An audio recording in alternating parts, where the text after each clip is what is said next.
കായംകുളം നഗരസഭയുടെ നേതൃത്വത്തിൽ സ്വാതന്ത്ര്യദിനം ആഘോഷിച്ചു. നഗരസഭാ അങ്കണത്തിൽ ചെയർമാൻ ശരത്ലാൽ ബെല്ലാരി ദേശീയ പതാക ഉയർത്തി. തുടർന്ന് നഗരസഭയുടെ കായംകുളം ബോയ്സ് ഹയർ സെക്കൻഡറി സ്കൂളിൽ നടന്ന സ്വാതന്ത്ര്യദിനാഘോഷത്തിലും ചെയർമാൻ ദേശീയ പതാക ഉയർത്തി.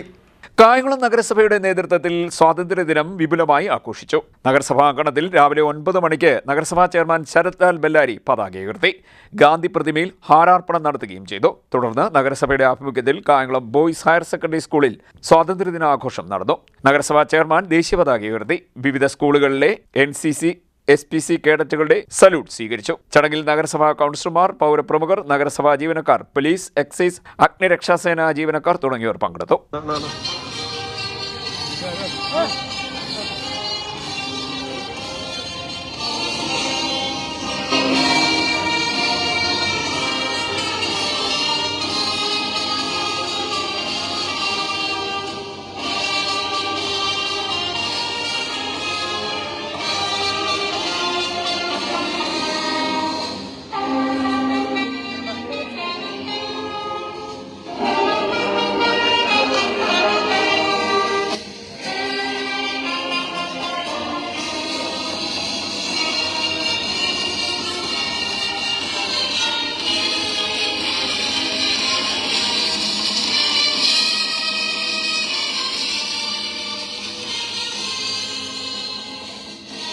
1947 ഓഗസ്റ്റ് 15 ഇന്ത്യക്ക് സ്വാതന്ത്ര്യം ലഭിച്ചത്.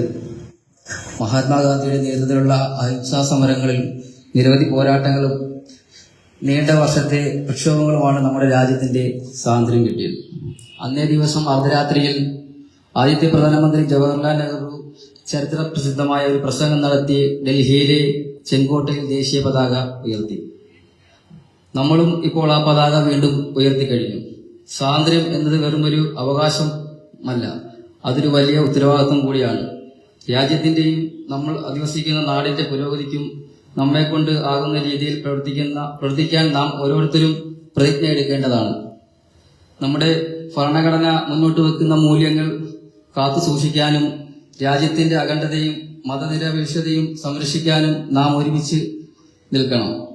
ഈ മഹത്തായ ദിനത്തിൽ നമ്മുടെ രാജ്യത്തിനായി ജീവിച്ച് ധീരരക്ഷസാക്ഷികളായ ആദരവോടെ സ്മരിച്ചുകൊണ്ട് ഇന്ത്യയെ കൂടുതൽ ഉയരങ്ങളിലേക്ക് എത്തിക്കാൻ നമുക്ക് ഒന്നിച്ച് കൈകോർക്കാം.